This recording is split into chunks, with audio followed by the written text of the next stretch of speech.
प्रणाम दोस्तों, जय माँ तारा। मैं मयूरी नंदा आज आपको महाभारत युद्ध के बाद की कथा सुनाऊंगी। यदि आपको मेरा ये वीडियो पसंद आए तो प्लीज़ मेरी चैनल को लाइक करें, शेयर करें और सब्सक्राइब करें।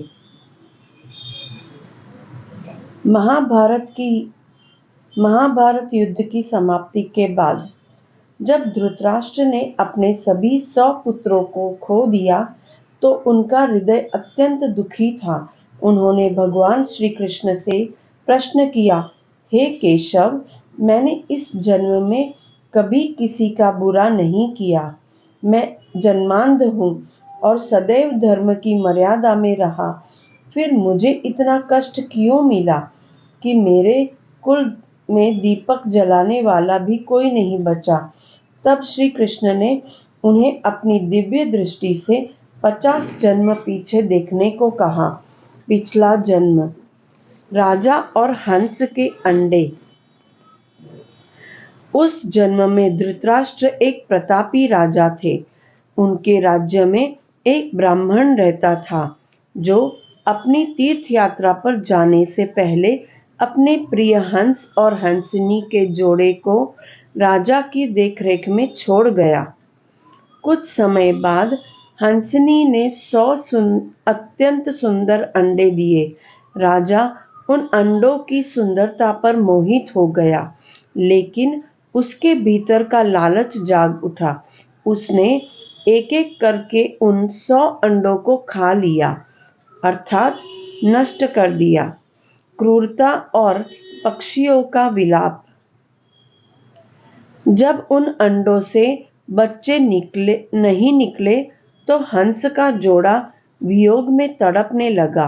अपनी संतान के वियोग में और राजा के विश्वासघात से दुखी होकर उन पक्षियों ने तड़प तड़प कर प्राण त्याग दिए।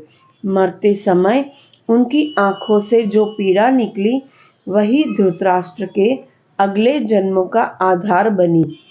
लोक कथाओं के अनुसार चूंकि अंडों के भीतर पक्षियों की आंखें बंद रहती हैं, इसीलिए राजा अगले जन्म में अंधा पैदा हुआ। 50 जन्मों का इंतजार क्यों?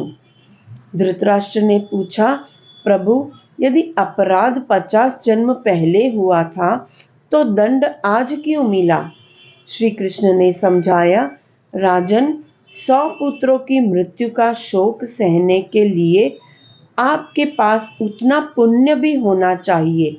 पिछले 50 जन्मों में आपने इतने पुण्य एकत्रित किए कि आप एक चक्रवर्ती सम्राट बन सके और आपको 100 पुत्रों का सुख प्राप्त हो सके। जैसे ही वह पुण्य समाप्त हुआ, आपके पिछले जन्म का वह पाप फल देने के लिए जाग उठा।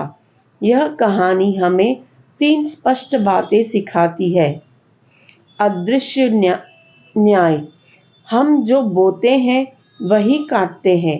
कर्म कभी मरता नहीं, वह बस सही समय की प्रतीक्षा करता है।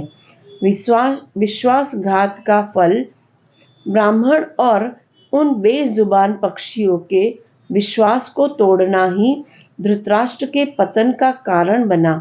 प्रारब्ध।